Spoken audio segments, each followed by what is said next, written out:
Welcome to the Richer Podcast, the show for women who want more. I'm your host, Sarah Coombs, mum, wife, educator, and the woman who took a $40,000 a year pay cut, scraped together $110,000 in 2 weeks, moved 15 times with 2 babies under 2, lived in 2 garages, and ran purely on caffeine and grit. Who, fast forward to now, has built a life that has me jumping out of bed every morning with excitement, because around here, every woman deserves to live a life she's in love with. If you're done choosing between motherhood or ambition, burnout or balance, this is your podcast. Each week we dive into powerful conversations that help you to build a richer life, one with more freedom, more impact, and yes, coffee that's still hot.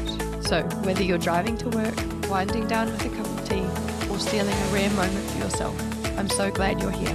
This is your time. This is your podcast. Welcome to the Richer Life.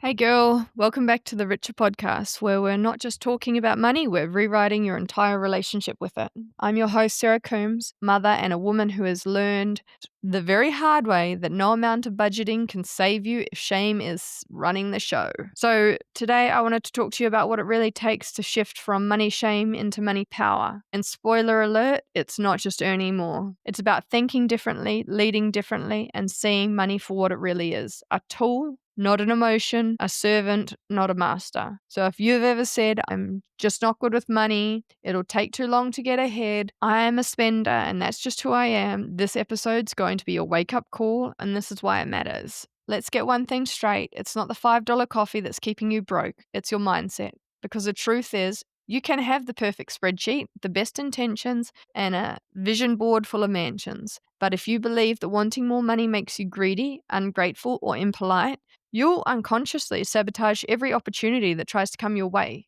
And that's where I want to begin. Self-sabotage isn't random, it's rehearsed. We don't just fall into money shame, we rehearse it. We inherit it, we watch our parents struggle, play it safe, avoid risk, and we internalize that as it's normal. If your parents went bankrupt, they probably taught you to fear risk. If they were entrepreneurs, you might feel a bit more comfortable going after the big win. You might feel more comfortable taking on risk. But here's the kicker. You'll never find someone with your exact experiences unless you look in the mirror. So stop writing off someone else's financial breakthrough because that could never be me. If it's happened to them, it's available to you. But only if you're willing to get honest about where you've been and what you've been rehearsing. Next, let's talk about the spender versus saver prophecy. You know the one. I'm just bad with money. I spent too much. I'm a natural saver. I'm good at holding on to money. But here's the truth. Both are traps without strategy. Here's the truth. If you're a spender, you're probably carrying shame. If you're a saver, you might be losing a silent battle with inflation. Neither identity leads to power on its own because neither one is focused on growing money. They're both about surviving it.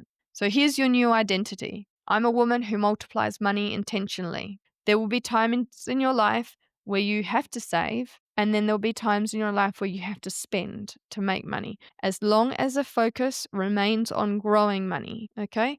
Because if you're saying, I'm a saver, you're coming from a relationship of lack, and it's like you've got to hold on to it. And the more you focus on holding on to it, the more it's going to take away from your opportunities on growing your money. If you're a spender, it becomes this cycle of self-sabotage where you carry this shame of like, oh, I didn't need to buy that. Why did I buy that? Look at my bank account. It looks so crap now. And it just like keeps you in this Ferris wheel of negative emotions. It takes too long. Number 3, I also want to talk about this concept of it takes too long. This saying is what is keeping you stuck. If you've ever said, it'll take forever to get ahead, let me remind you, the time's going to go away anyway. In 5 years, you'll either be in a better financial position or in the same story with different shoes, maybe even worse shoes. Maybe your soles are coming off in 5 years' time if you don't make the changes because inflation is going to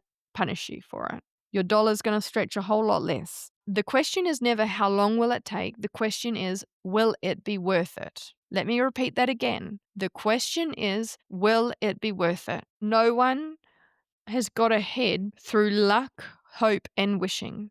They've got there through sacrifices and intentional choices. Number 4, wanting more money is not rude, it's revolutionary. If you were raised to believe it's not polite to talk about money or to want more, congratulations, you're probably a woman, because we've been conditioned to believe that ambition makes us selfish, that wealth makes us greedy, and that talking about money is a bit much. But here's what I know to be true. Having money gives you options. Having money makes your family safer. And talking about money makes it less scary for every other woman around you. What the people with poor mindsets don't realize is that the people with lots of money are sitting around tables talking about opportunities, how to make more money, how to support each other.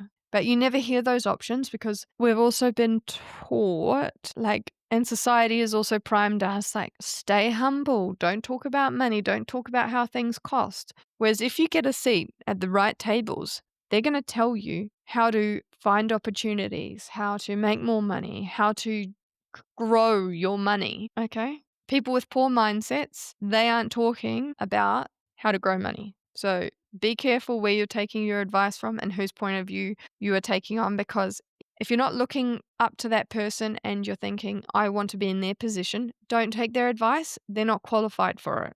It's well, that's not where I'm going. So why would I take that mindset on? And let's talk about the real killer, the real mindset that is killing your progress. And now let's talk about the all or nothing mindset that is killing your progress. Raise your hand if you've ever said, I'll start saving when I earn more. I'll fix my finances when life slows down. I can't start now because I'm too far behind. That's the all or nothing mindset.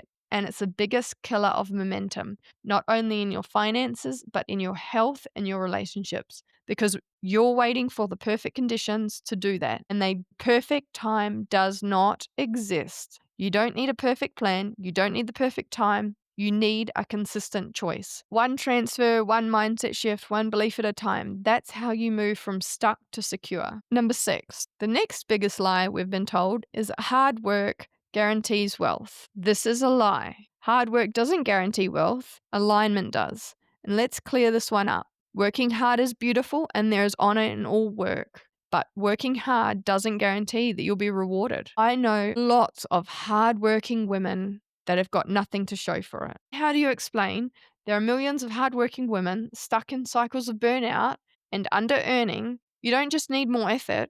You need your money working for you. It's got nothing to do with how hard you work. It's your relationship with money. That means learning how to invest, set boundaries, build systems, and stop seeing money as something that you trade your time for. Don't forget, money is a tool, not a feeling. Here's what I want you to walk away with. Money is not your self-worth. It's not a personality type. It's not a mood. It's a tool. And how you feel about it will determine how you treat it. So if you feel shame, guilt, fear, or chaos around money, guess how you'll handle it. You'll be avoiding checking your bank account. You'll be impulsive in your spending. You'll be inconsistent with the plan. Let's flip the narrative. I treat money like a tool I know how to use, not a weapon I fear might hurt me. Let's finish up there because I feel like we have covered a lot in such a short time. If this episode has hit home, I've created a workbook to help you take the next step, the Richer Money Plan Journal. This includes prompts to uncover and release the money beliefs you inherited, a checklist to see where you're operating from lack, a magnetic to money checklist to help you build a new financial identity. Grab it now at richer.online or check out the link in the show notes. Let's recap. Money is not your enemy. Money is energy, and the energy you bring to it matters. When you shift from fear to faith, from scarcity to strategy, from lack to leadership, you'll stop chasing money and you'll start attracting it. Until next time, you do deserve more peace, more power, more possibilities, and that includes becoming magnetic to money. Much love, Sarah.